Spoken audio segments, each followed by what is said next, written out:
going to Goodwill bins and, going to flea markets, and that was the majority of where my product came from. Now it is much different, right? So the stuff that I allow into my store, it's going to be a little different than when I'm hand picking something and my cost of goods is a little higher. So it just depends, right? Right here we have these pallets right here of stuff that is lower tier that I'm going to be having like an in-person sale for the local community where people can buy stuff for $1. We're talking like, we'll throw some H&M stuff, we'll throw t-shirts in there, we'll throw nice little Adidas things, a lot of Victoria's Secret, Gap, anything Old Navy goes in here. There's a lot of little stuff like that, like Zara. Some Zara I will list, but most Zara will end up in like pallets like this. We call these low tier. I don't sell these at all.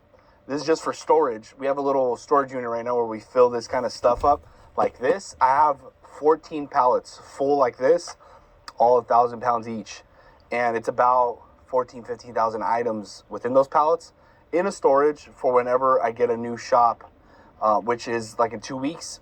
And basically right here, we're going to be having like bins, kind of like the Goodwill bins and crates of clothing. And I'm going to promote it here in my local area to sell stuff for $1 because it's good clothing in good shape. Doesn't smell bad, not dirty, no holes, no rips. I would hate for this to go somewhere else. I'd rather supply my local community with affordable clothing for their kids. We have pallets full of kids clothing as well that is good branded kids clothing that they can get for $1. I think that's going to be really cool for the community. So we have those kinds that we fill up all the time. And we were not separating that many. I've done, I think, 300,000 pounds of clothing that we separated. And we've only got 14 because we were holding back on how many we're separating because recently we have been selling a lot of stuff overseas. And it was stuff like that was in good shape. But I think me selling to the local community, I want to try that out. And now we're going to start separating out more now that we're going to have more space. My shop here is not that big for what I'm doing now because I do buy truckloads.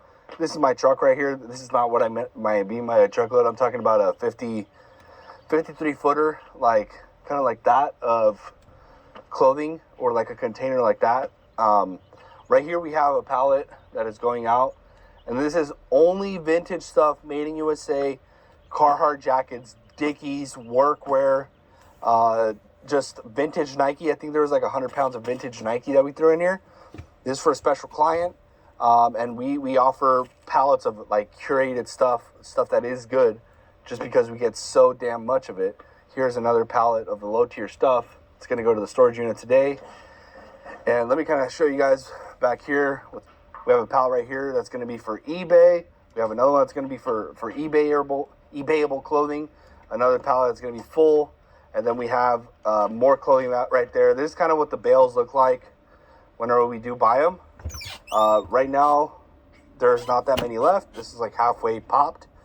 But right here, you just never know what's going to be in here. Could be something really good. Could be something that's absolutely not good at all.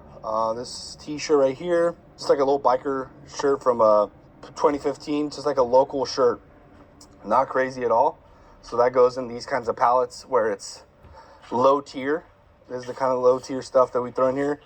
Like, this is a good jacket. It's an amazing shape. It's just not worth much on eBay, right? And I would hate to send this overseas. Like, if someone in the local community wants to buy something like this is a nice little crew neck sweatshirt, kind of. And it's not crazy, right? But someone can reuse this, and they would love to buy it for $1. So a lot of stuff like that goes in here. These are just some nice little jeans. And yeah, like that's kind of what the low tier consists of. Like I said, I don't sell that to anyone. That is just stuff that we separate to do local in-person sales, which is going to come very soon. If you guys are in the Merced, California area, we're going to be doing that. You guys are invited to come. We're going to have music. We're going to have a taco stand. We're going to have porta potties possibly. I don't know if we're going to do all that the first go around, but I want to do like that consistently, like every 2 weeks in my local community, just to really obviously generate some money, but not be greedy about it, right? Like, just give people great product at a great price where they can clothe themselves, or they can even resell. Like, it depends how they resell, right? Maybe they resell at flea markets or on Whatnot or something like that. There's a lot of stuff that could be sold like that. All the eBayable stuff does go in pallets, does go to my eBay store.